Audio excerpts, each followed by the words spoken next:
afternoon, and thank you for joining us for the 12th webinar in the Offshore Wind Series, Learning from the Experts.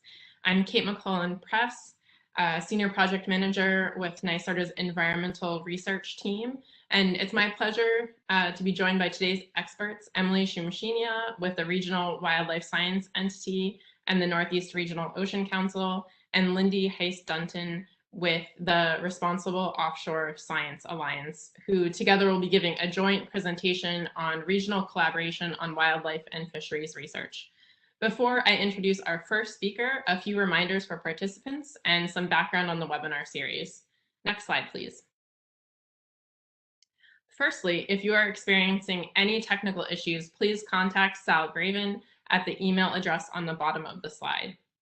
This webinar is being recorded, and the recordings and presentation slides for all webinars in the Learning from the Experts series will be available on NYSERDA's website at the address on this slide. All participants have been muted. We will have time for Q&A following the presentation, so please use the Q&A function to submit your questions for the speakers at any time. Next slide, please. New York State is working to advance the responsible and cost-effective development of at least 9,000 megawatts of offshore wind by 2035. Offshore wind is a critical component of achieving the state's goals of 70% renewable sources of electricity by 2030 and 100% zero emissions electricity by 2040. While offshore wind has been providing clean energy to other parts of the world for several decades, this industry is brand new to New Yorkers. To provide interested stakeholders and members of the public with accessible, impartial information and opportunities for engagement on specific topics of interest, NYSERDA is hosting this educational webinar series called Learning from the Experts to connect the public with independent experts in key topics in offshore wind. We endeavor to select Learning from the Experts speakers based on their expertise, not necessarily for an alignment of opinions with NYSERDA or the state of New York. If you would like to suggest a topic or speaker for a future webinar, you can email us at offshorewind@nyserda.ny.gov. Please note that the views and opinions expressed in this presentation are those of the presenters. Next slide, please. It's now my pleasure to introduce our first speaker, Emily Shumchenia. Emily is the Director of the Regional Wildlife Science Entity, or RWSE. The RWSE is a research collaborative hosted by the Northeast Regional Ocean Council, the Mid-Atlantic Regional Ocean Council on the Ocean, and Coastal States Stewardship Foundation, and includes federal agencies, states, offshore wind developers, and leaseholders, and non-governmental organizations with the common priorities of sharing information, standardizing data collection and monitoring protocols, defining key scientific research needs, and amplifying the results of existing and ongoing research related to offshore wind and wildlife. Emily has worked with NROC since 2014 as an ocean data scientist responsible for engagement around data development and use in decision-making with agencies, industry, and the research community and other stakeholders. Emily holds a PhD in oceanography from the University of Rhode Island. And now I'd like to turn things over to Emily. Thank you very much for speaking with us today. Thanks, Kate, and thanks to NYSERDA for hosting this webinar today. We're really excited to be able to share with all of you some very early and initial progress on the Regional Wildlife Science Entity. So thanks again for joining us today and providing this opportunity. We can go to the next slide, please. So if I were to just select one slide for this entire presentation, I think it would be this one. The Regional Wildlife Science Entity, or RWSE, as I'm going to refer to it for the rest of the presentation, is focused on offshore wind and wildlife science. The goals of RWSE are to identify science and research priorities, to coordinate and align funding to those priorities, and to ensure that the data that are collected by advancing those priorities are able to be used by other people and by all of us in decision-making around offshore wind. And so the figure that I've shown on the slide here is not unique to RWSE, but it represents this sort of data life cycle that many of us in the science and policy interface are familiar with and work with on a daily basis, where data are collected, they're put towards some need and eventually applied to decision making. And there's a real process here that we think RWSE can help strengthen and build, related specifically to offshore wind and wildlife. And I'm going to talk a bit more about all of these elements for the next several slides. So next slide, please. So why do we need a regional wildlife science entity? Why do we need this group focused on offshore wind and wildlife? There's many reasons why the folks that built RWSE think that it's needed, of course, but I'm going to focus on the second bullet here about regional coordination. So there are, as we know, many different offshore wind projects being proposed on the Atlantic coast, many different development companies, many different states involved in various steps. And of course, there's a US federal government to help coordinate a bunch of these things, but many of the agencies in the federal government have responsibilities other than offshore wind. Many of them have wildlife responsibilities that involve different species that are not impacted by offshore wind. And so a regional entity can really sit in that middle space and help coordinate between and among all of the many different parties that are involved in data collection and decision making on these topics, and be a helpful coordinating voice. So aside from that, of course, those types of benefits trickle down to things like increasing certainty for developers, increasing efficiency in how we share science and share knowledge and information and informed decision making. So all of those have been identified as really good reasons and a need for why this entity should be here to play a role. Next slide, please. Just to provide a little bit of a brief history for folks that are not familiar with the genesis of the Regional Wildlife Science Entity, this is an effort that has really been led by NYSERDA with partners at the Massachusetts Clean Energy Center, the Bureau of Ocean Energy Management, several of the offshore wind companies, and several of the environmental non-governmental organizations that operate in the region and nationally. They all recognized those needs that we talked about on the last slide and developed a stakeholder-driven vision for what this entity would and could be. Over the course of a few years, they held several workshops and several discussions and conducted surveys to figure out really what was needed and what form the RWSE could take. Next slide, please. So in April of this year, the interim steering committee for the Regional Wildlife Science Entity actually selected the Northeast Regional Ocean Council, the Mid-Atlantic Regional Council on the Ocean, and the Coastal State Stewardship Foundation to be the host and fiscal agent of the RWSE. Henceforth, we'll refer to these groups by their acronyms, so NROC, MARCO, and CSSF, and those are the logos that you're seeing on the bottom too. So the role for NROC and MARCO is to provide staff and resources and to leverage all of the coordination and convening functions that they've operated throughout these regions on the Atlantic coast for the last decade or so. And I'll talk a little bit more about that in a minute. And for CSSF, they are our fiscal agent, and I'll talk about more of that in a bit too.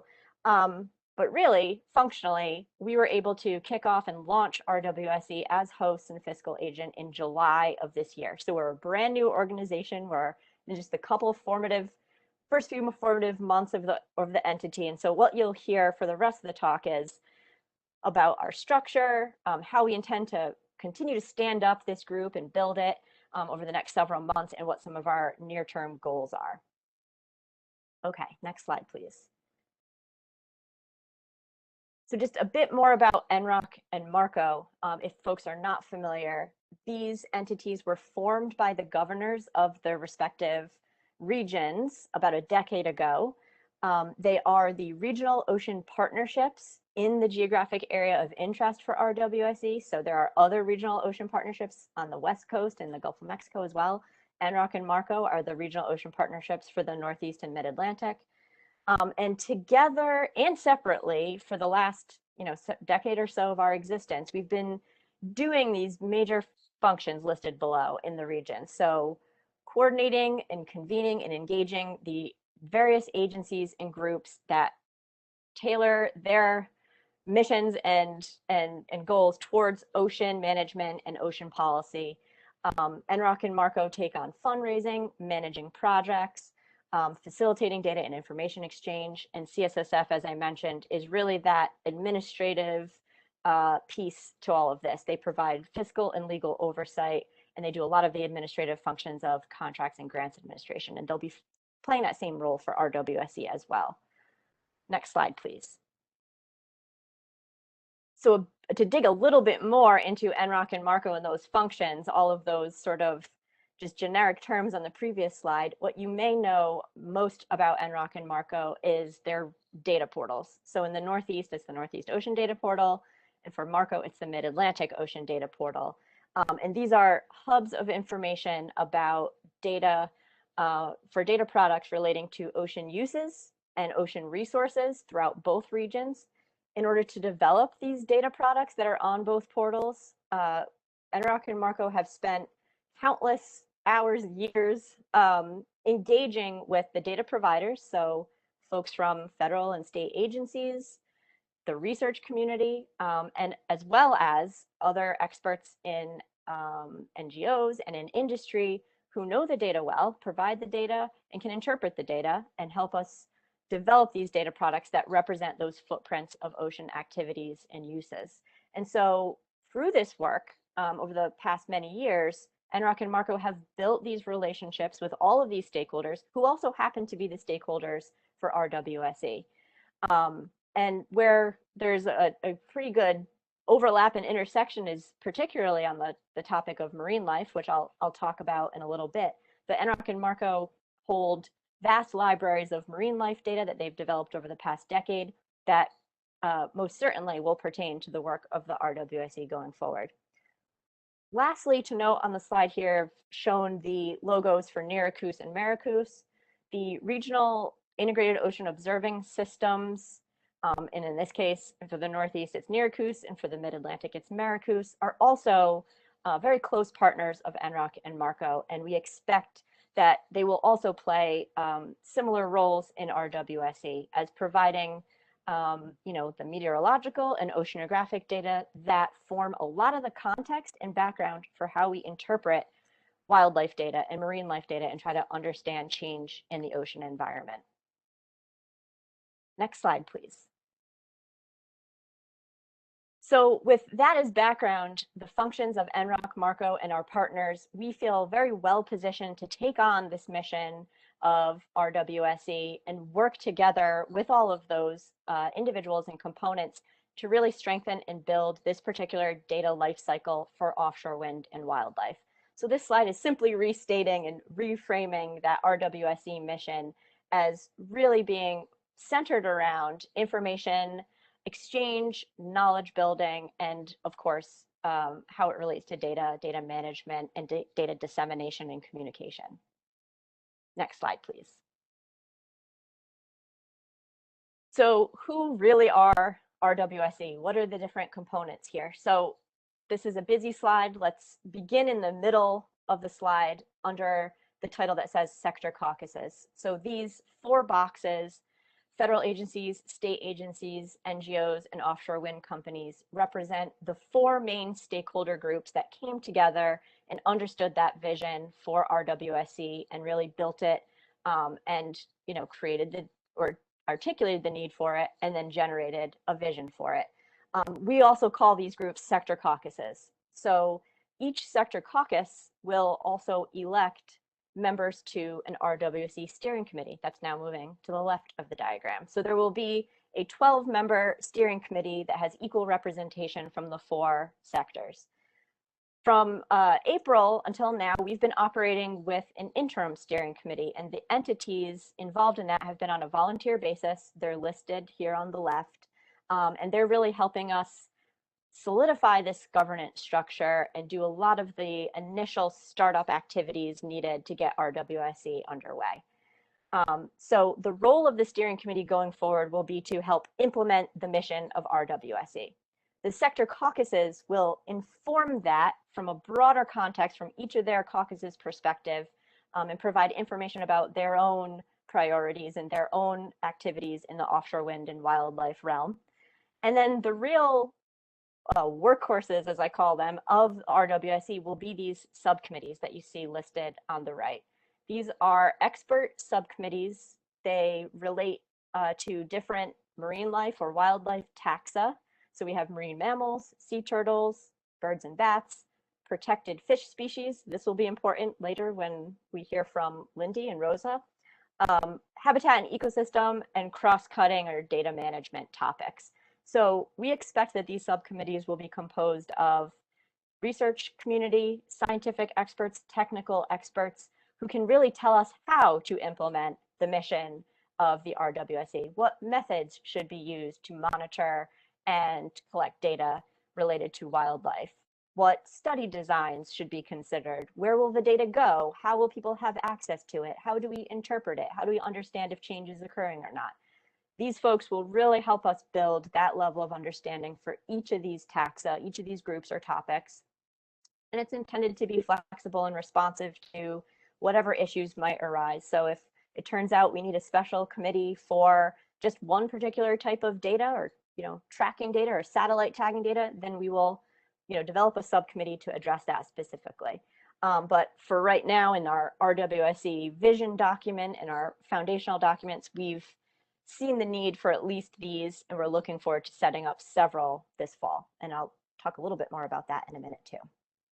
The staff and NROC and Marco support this entire infrastructure. And so we'll be enabling meetings of all of these different bodies, whether it's subcommittees, sector caucuses, or steering committees, and helping share information both within and among RWSE members, but also with the public. Next slide, please. So what does this all really mean? What will RWSE actually do? One of our first goals will be to prioritize research that is needed. We know there's been a lot of work done by various entities over the past several years, especially NYSERDA, in this space. So we're going to be building on that. And the first thing to do is to create a database of all of the ongoing and pending wildlife research related to offshore wind that's out there and what's being funded by each of those 4 sectors. What data development, what data aggregation, and what prioritization has already been done. RWSE will be examining all of that to begin with. As we assemble subcommittees, they'll be looking at taxa-specific research priorities, especially based on some of these recent discussions that have been held over the past several years. They'll be developing guidance for how to prioritize across taxa, potentially scopes for projects that address any data gaps or needs that are identified, thinking about data collection, standardization, and data management protocols, and where do we store all the data and how do we make it accessible. All of these elements will be rolled up into essentially science plans for each of those taxa. So each subcommittee will be authoring a science plan that helps the steering committee and others in RWSE advance those priorities. So that's one component of what we will do. Next slide, please.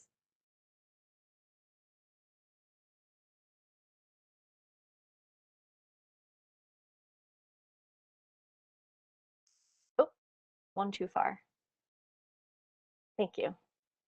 Okay, so the next component of what RWSE will do will be to actually figure out, once we have those priorities and we have these science plans, how do we fund it? How do we get it done? How do we ensure that those data can be collected and organized in the ways that the subcommittees recommend?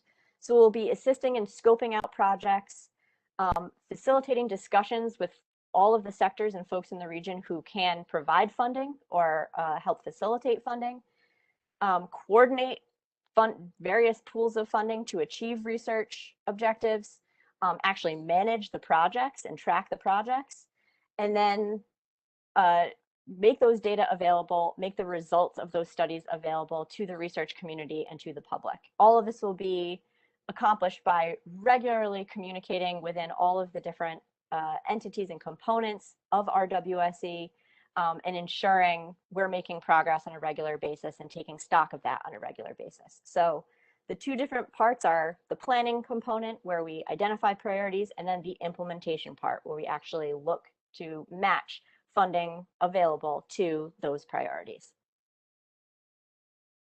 Okay, next slide, please. So to kind of tie this in with what NROC and MARCO have already been doing, and many of the agencies, both federal and state, NGOs and other stakeholders that are involved in RWC have been doing for the past several years, this slide shows a workflow that NROC and MARCO have implemented to develop and maintain marine life data products since about 2014.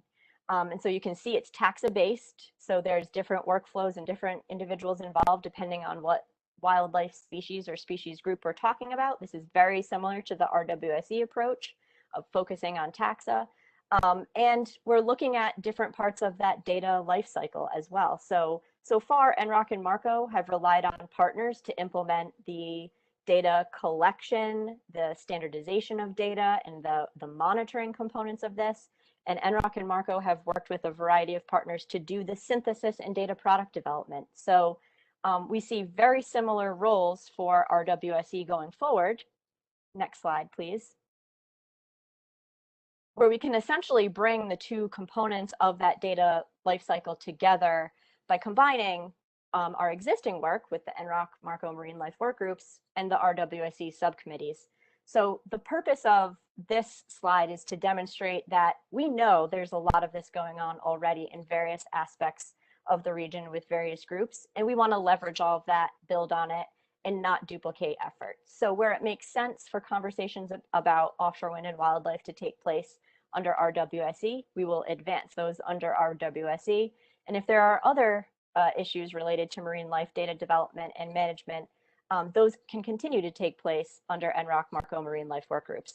So a lot of the same folks, a lot of the same experts, many of you on the webinar actually are probably involved in one or more of these work groups. And so we're really looking forward to tying all these pieces together where it makes sense to advance the science and data management related to offshore wind and wildlife.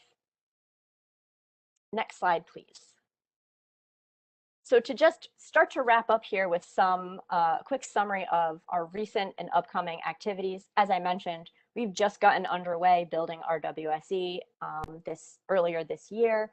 The interim steering committee has met several times this summer to finalize some of our foundational documents and understand roles and responsibilities, annual work plan, and things like that.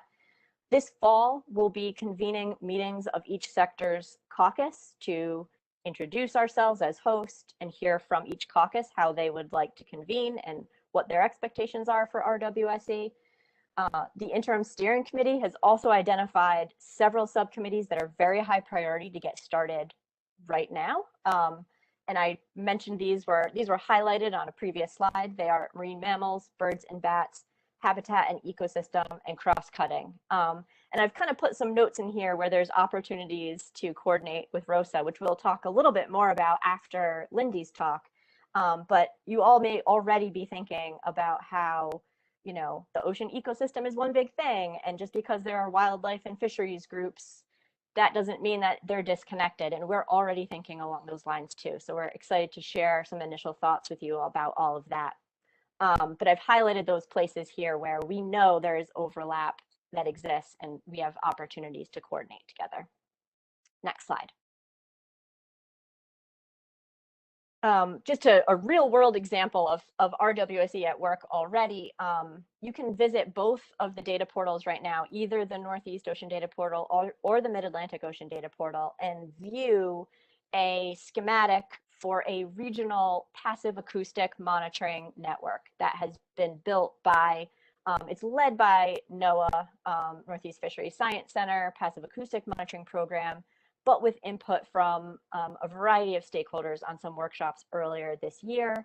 And it's, you know, out there draft for folks' consideration and for potential revision. And so the schematic, which is composed of all these different grid cells, where we could locate passive acoustic devices to achieve 100% coverage of detecting right whales and other large whales as they move throughout the region, is up here on both data portals so that folks can use it in their planning and consideration of where you might place devices. If you have resources to do some passive acoustic monitoring, where can you put them?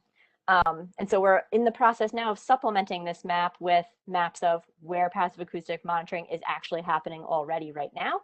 and where passive acoustic monitoring has successfully detected right whales in the past. And so with those additional data sets, it'll really give a jump start to some of these discussions about how do we plan new data collection, and where can we most smartly place new infrastructure that maximizes efficiency and also maximizes our ability to detect change in the ecosystem.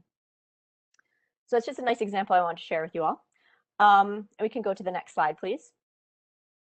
So this is my final slide, just an information sort of landing page here. We have a very brief and concise website set up for RWSE for now for sharing public documents and news. That's at anyoceanplanning.org/RWSE. And at any point, you can contact me or any of the RWSE staff, Avalon Bristow and Nick Napoli. We're also NROC Marco staff, so you might know us from those roles as well. But please do reach out via email. We're available at any time to discuss engagement in RWSE, membership in RWSE, or answer any questions you might have. So thank you very much. And with that, I'll hand it over to Morgan. Good afternoon, everyone. I'm Morgan Brumbauer, the Offshore Wind Marine Fisheries Manager on NYSERDA's Offshore Wind team. And before I introduce our next speaker, I just want to thank Emily again for that excellent introduction to the RWSE.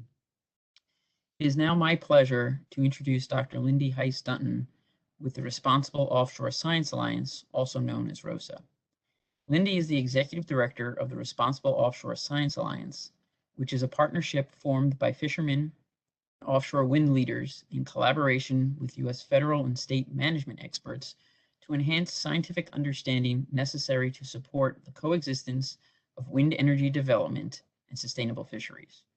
Dr. Hice-Dunton is a fisheries scientist with a multidisciplinary background in marine science, environmental policy, and offshore development.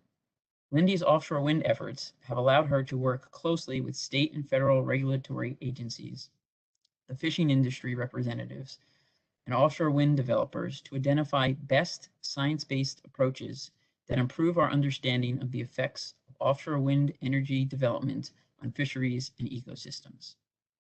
I will now turn over the presentation to Lyndie to introduce ROSA and the role that they play. Thank you, Morgan, and thank you to NYSERDA for the opportunity to speak today. Next slide, please, Sal. So I wanted to start with a little bit of background on ROSA if you're not familiar with our organization.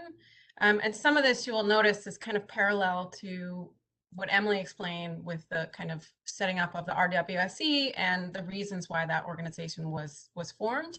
It's very similar with ROSA. So there was a recognized need for coordinated regional science, in our case specifically related to offshore wind development and fisheries. And when I say fisheries, I mean fisheries ecology as well as the fishing industry, both commercial and recreational fishing. There was limited capacity within existing groups and agencies to take on this effort. And there was really a need for a forum to improve our cooperative partnerships. There's many individuals, many agencies, many organizations that are working in this, but it wasn't always well coordinated. And overall, there was a need to increase the data and improve our knowledge on the effects of offshore wind energy on fisheries and ocean ecosystems. So ROSA was formed in early 2019 as a 501c3 nonprofit and a joint industry partnership between the Responsible Offshore Development Alliance, or RODA, which is a commercial fishing organization, and offshore wind developers. Next slide, please. I came on board as ROSA's first executive director and first staff, really, in February of 2020. And I've been working in the past, almost 2 years now to really advance our objectives. So these are to identify regional research and monitoring needs, to provide a forum for coordinating existing programs, including the RWSE. And as Emily said, we'll talk a little bit about ways we're already thinking about that. To advance regional understanding through this central idea of collaboration, partnership, and cooperative research, to improve standardization and access to data and administer research, and then to disseminate that research and communicate the findings. So we operate with a three-part organizational structure, which is shown in the diagram on the right. We have our board of directors, It's a 10-person board of directors, equally distributed between offshore wind developers and commercial fishing representatives that are reflective of the founders of the organization. Then we have our broad advisory council, which provides the strategic guidance and focus of the organization, and I'll talk a little bit more about that in the next slide, as well as our research advisors, which provide scientific review and input as needed. Next slide, please. So our advisory council is a broad group that provides the direction and focus of the organization. They meet quarterly to provide leadership and guidance for the organization. So I'll talk about some of our priorities that we've already identified, and these are all coming through the advisory council. So our first advisory council meeting was about a year ago. We met in September and November of last year, and then March and June of so far of this year. If you're interested in seeing anything from those meetings, it's all available on our website. And then our next meeting actually is next Friday, September 24th. And we're going to be focusing on this idea of kind of regional data collection and our goals for that. I just want to acknowledge that that meeting is open to the public, and you can register for that on our website, rosascience.org. And I welcome you to come and attend and participate. It is an online Zoom meeting. So our advisory council is a broad group that includes offshore wind developers, both commercial and recreational fishermen, regional states, which right now our kind of geographic range is from Maine to North Carolina. Includes the federal agencies, both the NIMS, the Northeast Fisheries Science Center, and GARFO, as well as BOEM, and then the regional fisheries councils and the Atlantic States Marine Fisheries Commission. So they're the ones that drive kind of the focus of the organization. Next slide, please. We also have, in that three-part structure, is our research advisors. So this is a group right now that's about 50 scientists from all of the sectors previously mentioned, as well as academia, consultants, NGOs, and others that have self-identified as being people that are interested in advising on offshore wind and fisheries research. They provide independent scientific input and review. They're kind of there to be available to provide, details on scientific needs. They're involved in our committees. As we start to move some of the ROSA initiatives forward, they're there to kind of help develop consistent research protocols. These type of folks also helped on our monitoring guidance, which I'll talk a little bit about. When we get to the point of administering research, they'll help with the development of requests for proposals. They're there to provide peer review as needed. And in general, they're meant to provide subject matter expertise to contact as needed, as well as to really contribute to the scientific integrity of the work that ROSA completes. Next slide, please. So ROSA's central role in offshore wind research focuses on our mission to provide for and advance regional research and monitoring for fisheries and offshore wind interactions through collaboration and cooperation. So we focus on science to inform policy. So it's really the research to improve our understanding of potential impacts, to reduce uncertainty, and inform the policy and regulatory processes to focus on this idea of evidence-based decision-making. Collaborative work is really central to our missions. We have this multi-sectoral approach to all of our governance structures, and we really aim for an inclusive, transparent, and unbiased process. So our meetings are public. We have public comment periods on documents, things like that as well. Next slide, please.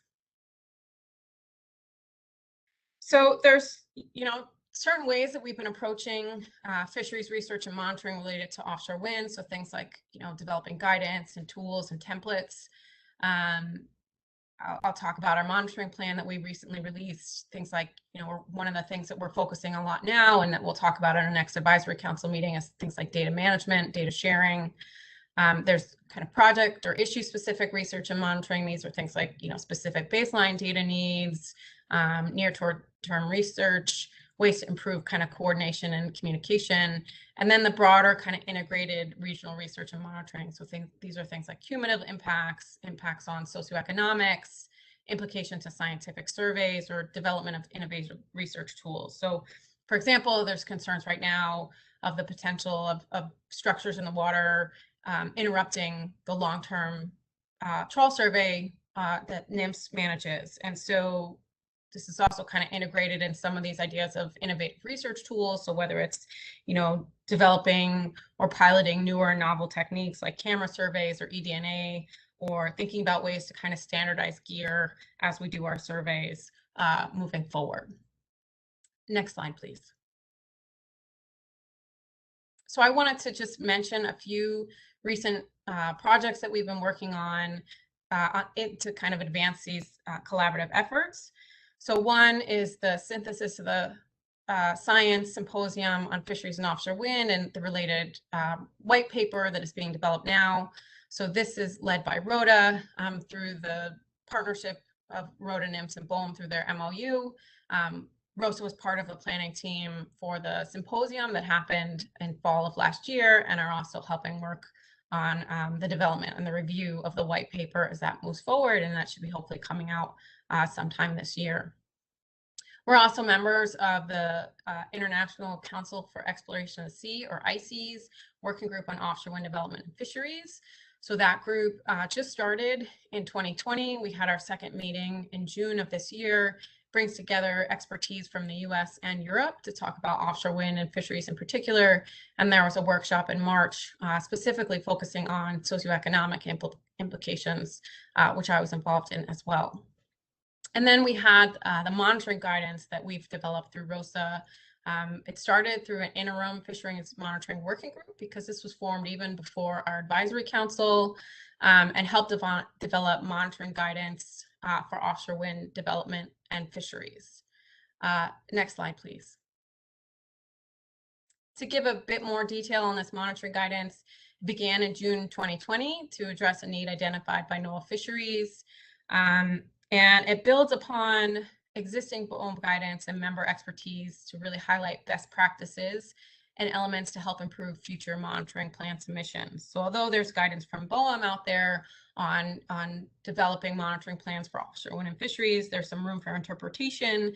And what the agencies were seeing was a lot of variation in the plans being submitted and a somewhat lengthy process sometimes for that review. So there was a need for more kind of standardized plans with clear objectives and hypotheses. So we formed a working group to help develop this monitoring guidance.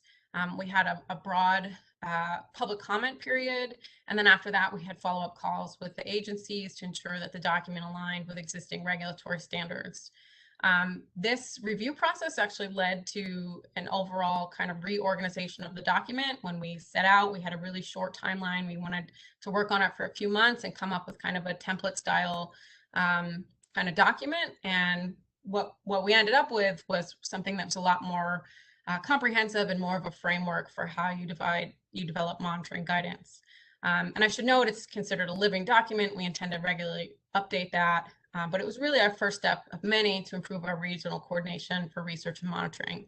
The group that worked on this included state and federal regulatory agencies, it included fishermen, and included developers and others, all working together on this guidance document, which is available on our website. Next slide, please. So I'm not going to go into detail, but I just wanted to highlight that it's almost, I kind of call it sometimes a recipe for, how you do a good monitoring document, or how you develop, how you explain kind of your monitoring plan and the thought process and the kind of scientific process behind that. So, it identifies, why we developed that monitoring guidance, really meant to kind of streamline the process and standardize kind of protocols, and be kind of proactive in the development. It talks about kind of principles for a monitoring framework, about the components of a monitoring plan, the review process and standards, and some of the expectations and priorities. And these were early advised by both state and federal regulatory agencies. So, hopefully it allows them to weigh in early in the process as well. And it outlines the key components of monitoring studies. So things like making sure you have objectives and testable hypotheses, addressing the spatial and temporal scales of your study, your sampling design, and your data collection and analytical methods. And I should note that none of this is prescriptive. Nowhere in the plan will it say you have to do a minimum of, X, Y, or Z, that you should do these type of, use this type of gear, or anything like that. It's really just meant as a general guidelines for how to develop a monitoring plan and what information should be included in that if you're going to submit that to the agencies for review. Next slide, please. So as I mentioned, the ROSA Advisory Council really functions as our true advisors, and through recent advisory council meetings and some surveys to our governance structure, they've identified several near-term priorities for us to focus on. So one, is we're kind of balancing the need to move things quickly, but also think critically about how this all fits in the big picture, not just with ROSA, but all that's going on with, offshore wind and regional science right now. So there are a few specific things that we're trying to advance forward, but also keeping in mind that we need to develop a regional scale framework and objectives, and particularly building out off of all of the really good work that's coming out of the Synthesis of the Science project. We've heard loud and clear the need to define and expand baseline data for commercial and recreational fisheries. And so we're working on, identifying what some of the priorities may be for that. We're working on improving data management, storage, and access. And you'll notice this overlaps quite a bit with some of the things that Emily said. So our organizations are kind of working together on making sure that we are identifying places to collaborate on this. So we're really looking at, as we're collecting all this great data, how can we make sure that it's accessible, that it's easily shared, and can be integrated across studies? We're working on supporting a standardization of consistent and appropriate fishing gear to collect baseline and monitoring data. So, although there are a lot of places where, for example, trawl surveys are done, there's variation in the net configurations or the survey design or things like that. And so getting a better handle on some of that and where we can recommend for more consistency among those. We are working on ways to identify ways that fishermen's traditional ecological knowledge can contribute to and be integrated into offshore wind research. So, all of the great information that fishermen are collecting and observing in not only their decades of, being out on the water, but as they're out day to day now, as we're kind of preparing for some of this baseline information and research. We are looking at ways to develop a research framework for socioeconomic studies. So although ROSA focuses on the science to inform policy, there is the recognition that there is science involved in the socioeconomics and how you identify socioeconomic impacts. So, there's been a request that we help kind of identify the science behind socioeconomic studies. And if anyone has flipped through the monitoring guidance, you'll notice there's a section in there that flags the need for kind of socioeconomic guidance that says to be developed. So that's something that we'll be revisiting to work on. And we wanted to recognize that there was a great ICES workshop that I mentioned in March. And so it's also building on some of the outcomes of that workshop and the expertise that is being brought into that work and the folks that were involved in that effort. And then we want to expand the offshore wind project monitoring framework and guidelines. And so it was a large effort by many people to get the monitoring guidance, as we have it, but there's an acknowledgement that there are several places where that could be expanded, both in places like I mentioned with the socioeconomic, where it says to be developed, but also places where we have to make sure that monitoring guidance stays up to date. And so within it, we have links to different regulatory guidance or websites or things like that. So also making sure that we're constantly acknowledging that is a living document that needs to be updated. And we didn't want that to hold up us kind of releasing that document, but also acknowledge that there's room for expansion in that as well. Next slide, please. So I acknowledge that was a lot of information in a short period of time. So I would encourage you to go to our website for more information. It has a lot of the organization details. It has resources on research and monitoring, information on previous and future advisory council meetings, including the one that's on September 24th. You can sign up for our mailing list. We send out newsletters every 1 to 2 months, updating on what we're working on and any notifying our meetings and things like that. And you're also welcome to contact me directly. My email is there, as well as Dr. Mike Pohl, our research director, who I'm happy to say joined our staff in May. You can contact Mike directly. His email is there as well. And with that, I'll turn it over to Emily.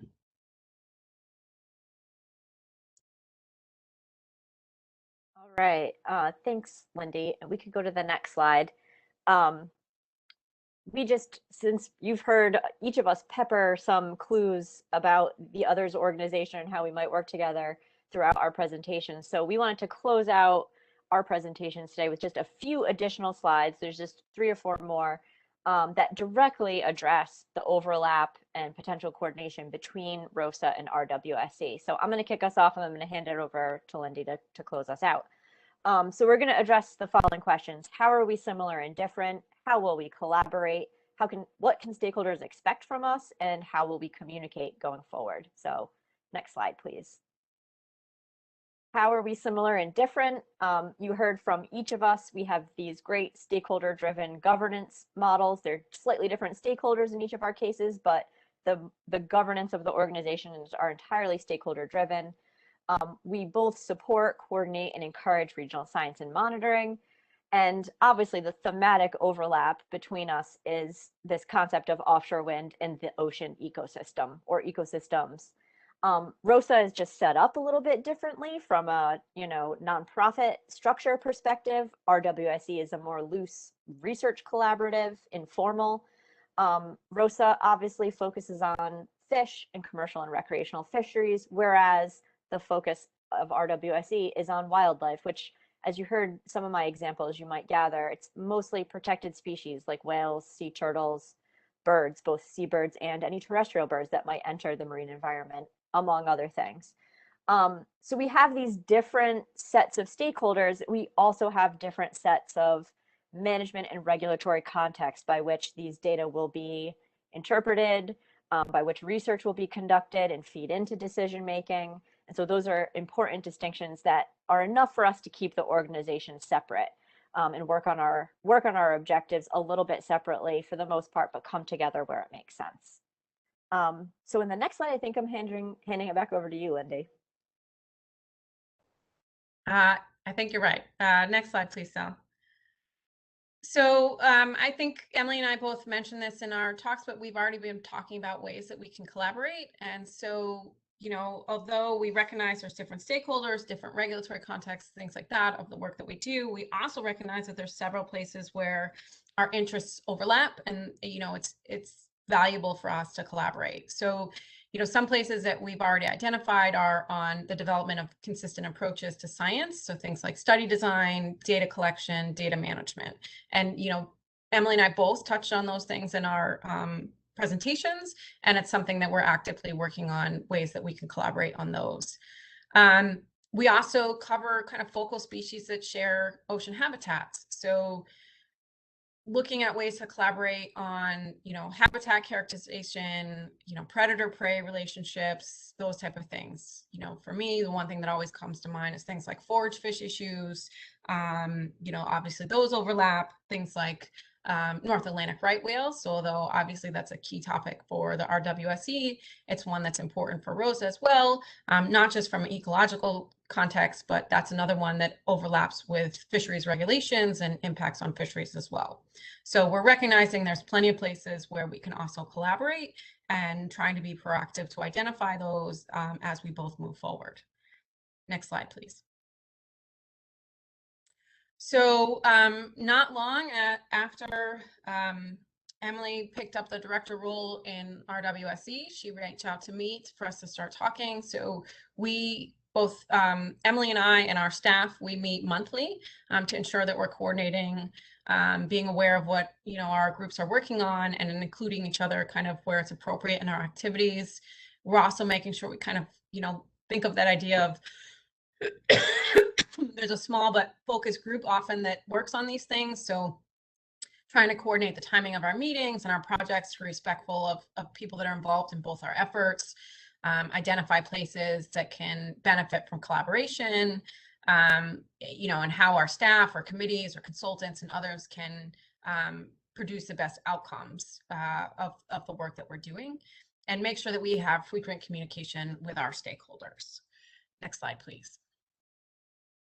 So we just wanted to have a slide that identifies ways that we can communicate. So for ROSA, you know, I mentioned we have our website, rosascience.org. We have an email newsletter that goes out roughly once a month. We just had one that went out, I think, last week. And I will note that we are working on adding a page to our website that archives those as well if you haven't signed up yet. And then we have updates at our advisory council meetings, which are also open to the public. And I'll let Emily describe that for RWSE. Yep, very similar for RWSE. We have sort of a temporary web page for right now as the organization gets up and running, where you can find updates. We also are building our email list at the moment. We did send an informal sort of email announcement in July about NROC and Marco being selected as hosts, but we know we're not reaching everyone that probably wants to receive information. So visit that website sort of frequently in the next month or so and look for opportunities to hear more updates and sign up for a dedicated RWSE mailing list soon. And in the meantime, we'll be convening these sector caucuses throughout the fall. And that's the primary point where individuals from a variety of organizations can get up to speed and engage with what RWSE is doing. And we'll be working on our public communication and outreach over this time as well. So we look forward to working with you and hearing from you. And I think with that, we're ready to turn it back over to our hosts here.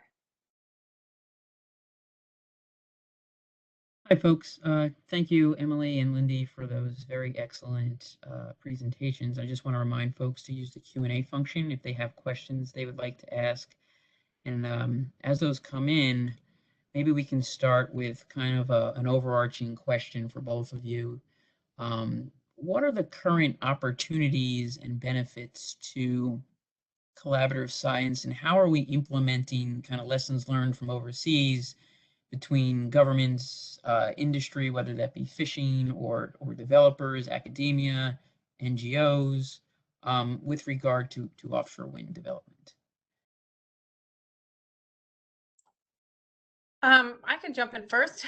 I would say, you know, I think one of the reasons that both our organizations were formed was this acknowledgement that we needed to better coordinate on what we were doing. So conversations were happening either at the state level or at the agency level or just within certain groups. And sometimes there wasn't kind of cross discussion of those. And so, you know, we were starting to see, at least in fisheries where I work, where people, for example, were identifying research priorities and they were sometimes redundant. And so the acknowledgement of saying, you know, if we could coordinate on this better, we could say, okay, you know, in this area, we'll identify these priorities that will cover this, you know, let's identify this here. Let's kind of spread our efforts out as much as we can. And so I think one is that kind of, you know, the ability to kind of parse out limited resources in the best way possible. And I think there is the acknowledgement of, you know, of the fatigue of the folks that are working in this. So the pace of, you know, the things that are going on, the number of meetings, those type of things, our ability to kind of coordinate, to streamline the process as much as possible, to avoid redundancy, you know, also helps our overall ability to kind of manage everything that we're working on. I would just add, RWSE plans to do this, and I know ROSA has done this too. When we build expert work groups or subcommittees or whatever the name of another word for group is, when we build those collections of individuals, we're looking across the rosters for workshops, for existing work groups. We're plan to build on all of those conversations that have already happened over the past several years, and ensure that if there were, you know, representatives from different EU organizations that have a lot of experience in some of these things, that they're continued to be invited to these conversations to help inform and, you know, pick up where they left off from whatever workshop or meeting or effort that they contributed to previously, and bring in new individuals where it's appropriate too. So we're really trying to reduce redundancy, limit the number of conversations that people are, you know, scattered around trying to have individually, and make sure we continue to build on existing efforts and not create new spaces for new conversations to start from scratch. Maybe you can talk a little bit too about the barriers that might exist to these opportunities and what can be done to improve or maybe speed up the collaborative effort. I think, one of them is just kind of time and resources.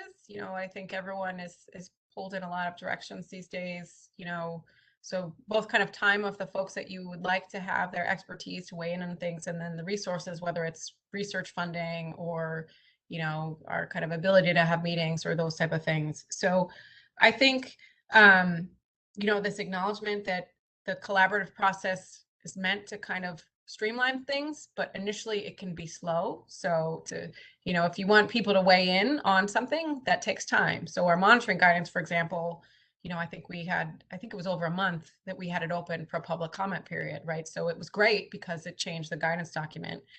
But what we intended to have come out, I think it was the end of 2020, we wanted it to have out, came out in March 2021 as well. So in the end, it ended up being a better document. It ended up being much more comprehensive, but it also made us acknowledge that we needed to spend a little bit more time on it, getting it to where it needed to be. So, just recognizing that, we're asking people to look at things to act quickly among all of the other things that they're doing is sometimes a challenge. And I think you can come up with a very long list of research that we'd all like to do, but, we need to develop processes to kind of triage those lists and prioritize them to figure out, what we can do in the resources that we have.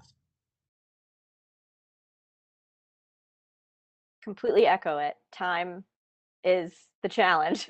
We have potential construction happening, in a year or two or less. And so we have a lot of work to do in the meantime. So I completely echo everything Lyndie said, and I don't have anything else to add. Great. Then we got several questions kind of around geographic scope. What is kind of meant by regional in these cases, and are there going to be efforts to expand these groups into other areas of the US where offshore wind is being developed, or are there similar, existing groups or plans for similar groups in those spaces? And then if there are, just kind of how you would kind of collaborate with those other existing or new organizations that might come up. I'll start off answering this one. The geographic scope for RWSE right now is along the Atlantic coast, wherever offshore wind is being proposed, planned, developed, etc. So it is a pretty broad geographic scope, and it does include areas outside of the NROC MARCO domain that I sort of showed and talked about, which is Maine through Virginia. So south of Virginia, we do have some extra engagement to do with our partners and our neighbors, and MARCO, being engaged with them so frequently, is absolutely going to help with that and ensure that we get representation from the southeast portion of our geographic range. There may be other groups, other places in the country looking to start similar conversations and RWSE-like organizations. There is certainly the potential to expand this model to other places, and we're happy to, help with that in any way we can and transfer lessons learned and things like that. For now, we're focusing on our US Atlantic expertise and building that, but it doesn't preclude adding expertise for other geographic areas in the future as well. Yeah, I would say from the ROSA standpoint, our current kind of geographic range was identified as Maine to North Carolina. A lot of that was, when the organization was first being thought out, that was the range of the places that had existing active offshore wind leases. But we have had conversations about, as offshore wind develops, there's obviously a lot more conversations now going on the West Coast, conversations in the Gulf, conversations in, South Carolina and South, things like that.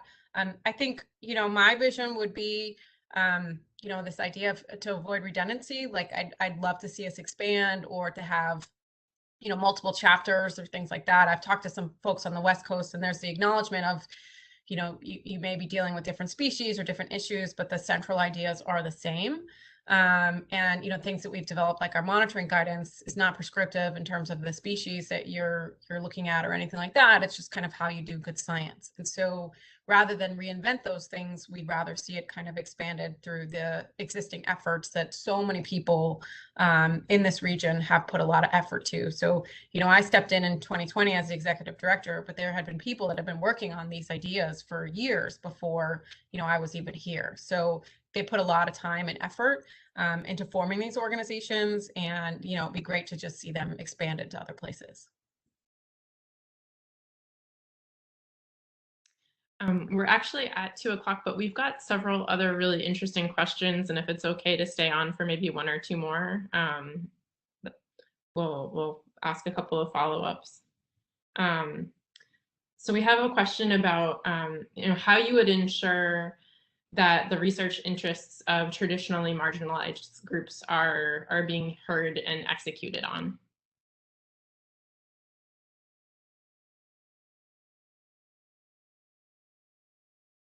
I can take a quick stab at this one. As a newly formed organization, I don't have a complete answer for that right now, but I know that the steering committee will soon be considering our annual budget proposal and how we seek to use the resources that our members contribute. And I think one option could be that a portion of our operational funds goes to ensure that we get participation from some of those groups, and provide those resources to ensure that those voices are heard and they're integrated in the processes. Certainly in our subcommittees, which are volunteer only, that the volunteer nature of some of these efforts causes those inequities. So we'll be definitely thinking about that as we form these groups and allocate our resources, and ensure that we are able to address some of those things. Yeah, and I would say, we're a bit further along than the RWSE, but, we spent much of 2020 building our governance structure. Many of the folks that are in the positions they are, it was, they applied to be there. And so we've acknowledged that there may be some gaps in the folks that we have represented through our governance, and, need to kind of address ways to, fill some of those gaps. And I think, we are still in the learning process, and the kind of revisiting kind of where we're at, how we're doing, where we can improve. I know I've given webinars before where, folks have flagged we should have more tribal representation or things like that. And so, we're exploring kind of ways to make sure that we acknowledge those. We also look to our advisory council, for example, to be our advisors and represent broader groups. So we're also helping that, within the folks that they're representing, whether it's a state agency or a federal agency or a fisherman or whatever they may be, that they're also kind of bringing in kind of the voice and the feedback from their broader community that they engage with as well. But certainly something that we can improve on for sure. And I guess I just have one last question for both of you. I think there was a couple of points that were raised about shared data, and maybe you could just elaborate a little bit more with a couple minutes that we have left about how shared data is used either between RWSE and ROSA. When we talk about shared data, do we mean raw data, processed data? How do other organizations play a role in this incorporation of data and usefulness of it?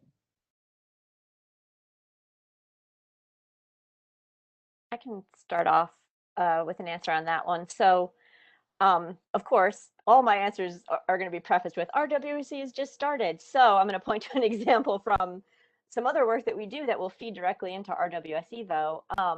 What we've seen over the past, decade or so is agencies that need data for decision making, but both at the state and federal level, are investing in data collection and synthesis and analysis and interpretation.